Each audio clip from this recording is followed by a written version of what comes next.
संघर्ष और मानव का पुराना नाता है। संघर्ष हर मानव के हर कहानी का पहला पन्ना। ये या तो इंसान को तोड़ देता है या उसे ऐसा निखार देता है कि दुनिया दंग रह जाती है। भारत की मिट्टी हमेशा से ऐसे नायकों को जन्म देती आई है जिन्होंने अपने परिश्रम से असंभव को संभव बना दिया, जिन्होंने मुश्किल राहों पर चलते हुए आने वाली पीढ़ी के लिए अवसरों के नए दरवाजे खोल दिए। आज हम आपको एक ऐसी ही प्रेरणादायक महिला की कहानी सुनाने जा रहे हैं जिसने अपने संघर्ष से न केवल खुद को बदला बल्कि अपने गांव और समाज को एक नई दिशा दी। क्या आप सोच सकते हैं कि गोबर, जिसे ग्रामीण भारत में खाद के रूप में जाना जाता है, आज रोजगार का प्रमुख साधन बन सकता है? और यह संभव हुआ है एक महिला की अद्भुत सोच, साहस और दृढ़ संकल्प के कारण। और ये महिला है भारत की फार्म लेडी सुनीता वर्मा। मैं ग्राम पंचायत गोड़ा की रहने वाली हूँ। मेरे ब्लॉक का नाम मछरेटा है। हमारी 2007 में शादी हुई थी तो मतलब हस्बैंड एक छोटी सी जॉब करते थे, जिससे कि पारिवारिक स्थिति ना तो मायके में ज़्यादा सही थी ना ससुराल में। मुझे ये लगता था कि अब कैसे क्या होगा, कैसे हम लोगों का आगे जीवन व्यतीत होगा। जब और महिलाओं को देखते थे कि ये लोग वहाँ जा रही तो मुझे बहुत खुशी होती थी। काश मैं भी अगर इस लायक होती तो हमें भी यहाँ जाने का मौका मिलता। सुनीता वर्मा ने अपनी यात्रा की शुरुआत एक सामान्य ग्रामीण महिला के रूप में की। उनका जीवन एक कमरे के छोटे से घर तक सीमित था, जहां हर दिन उनके लिए नई चुनौतियां खड़ी होती थी। उनके सपनों को दिशा नहीं मिल पा रही थी। जब ज्यादातर महिलाएं चूल्हे, चौके और खेतों तक सीमित थीं, तब उनके मन में हमेशा एक सवाल गूंजता था, मैं अपने जीवन को और समाज को कैसे बदल सकती हूँ? मुझे जानकारी मिली कि ब्लॉक जाओ और वहाँ से पता करो, तो ब्लॉक में गए, वहाँ पता किया तो एक मैडम थी वहाँ, उन्होंने प्रोसेस बताया कैसे क्या आपको करना है। फिर गांव आके फिर हमने 10, 15, 20 महिलाओं से बात की और बात करने के बाद में फिर हमारे साथ में 14 महिलाएं तैयार हो गई, जिससे कि मैं अपना एक समूह बनाए, ज्योति महिला स्वयं सहायता समूह। उसके बदले में कुछ छोटा सा काम मिला। छोटे से काम के बदले हमें 700 रुपया मिलता था।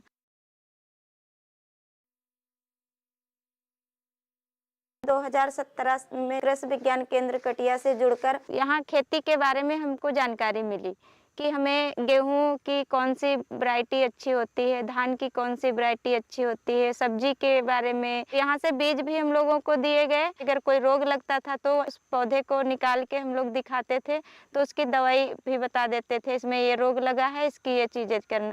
उनकी जिंदगी में बदलाव तब आया जब उन्होंने कृषि विज्ञान केंद्र KVK के प्रमुख दयाशंकर श्रीवास्तव से ड्रोन तकनीक के बारे में सुना। हमारे डॉक्टर दयाशंकर श्रीवास्तव जी ने मुझे बताया कि एक योजना है, अगर आप कर सकती हो तो लो। तो उन्होंने बताया हो सकता है आपका जीवन भी बदल सकता है। माननीय प्रधानमंत्री जी की नमो ड्रोन दीदी जो योजना थी उसके बारे में जानकारी मिली। कृषि विज्ञान केंद्र में ही ड्रोन था जो हम पहली बार देखे थे। गांव में महिलाओं के साथ में काम करते थे तो हमारी महिलाएं या उनके हस्बैंड जो थी वो दिन भर बेचारे खेत में धूप से परेशान होकर दवा, पेस्टिसाइड, हर्बिसाइड जो भी स्प्रे करते थे, उन सारी चीज़ों से वो मतलब परेशान हो जाते थे। कहीं बीमारी या खेत में जैसे जीव जंतु या सांप कीड़े भी होते थे। तो मुझे लगा कि क्यों ना हम इस ड्रोन के माध्यम से अगर हमें कोई लाभ मिल रहा है या जानकारी, तो हमें सितंबर में माननीय प्रधानमंत्री जी की जो नमो ड्रोन दीदी योजना थी उसके बारे में मुझे पता चला।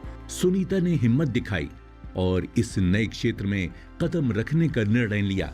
शायद किस्मत ने उन्हें कुछ बड़ा करने का मौका देने का फैसला कर लिया था। एक हफ्ते के बाद में हमारा इंटरव्यू हुआ। इंटरव्यू होने के बाद में फिर तीसरे हफ्ते में फिर हमारा इंटरव्यू हुआ और फिर ट्रेनिंग के लिए हमें बुलाया गया। जब हम वहाँ 9 अक्टूबर को पहुँचे तो मेरे साथ में उत्तर प्रदेश की 15 और महिलाएं थी। 5 भैया लोग भी थे जो हमारी टीम पूरी 20 लोगों की थी। पहले दिन तो मतलब थोड़ा डर जैसा मुझे लगा और मुझे ये लग रहा था कि इनके आगे मुझे कुछ आता जाता नहीं, लेकिन जब 2 दिन रुके तो मुझे लगा कि जब ये लोग कर सकते हैं तो हम क्यों नहीं कर सकते। जो भी क्वेश्चन थे वो सब इंग्लिश टू इंग्लिश में आते वहाँ थे। तो मुझे लगा कि मैं कर पाऊँगी या नहीं कर पाऊँगी, लेकिन हिम्मत नहीं हारी। जो मेरे ट्रेनर थे वहाँ, जो हम लोगों को ट्रेनिंग दे रहे थे कि ड्रोन क्या है, ड्रोन को कैसे हम चलाएँगे, इस सारी चीज़ों के बारे में जब वो पढ़ाते थे तो मुझे मतलब नोट कर लेते थे जो बोर्ड पे पढ़ाने के बाद में।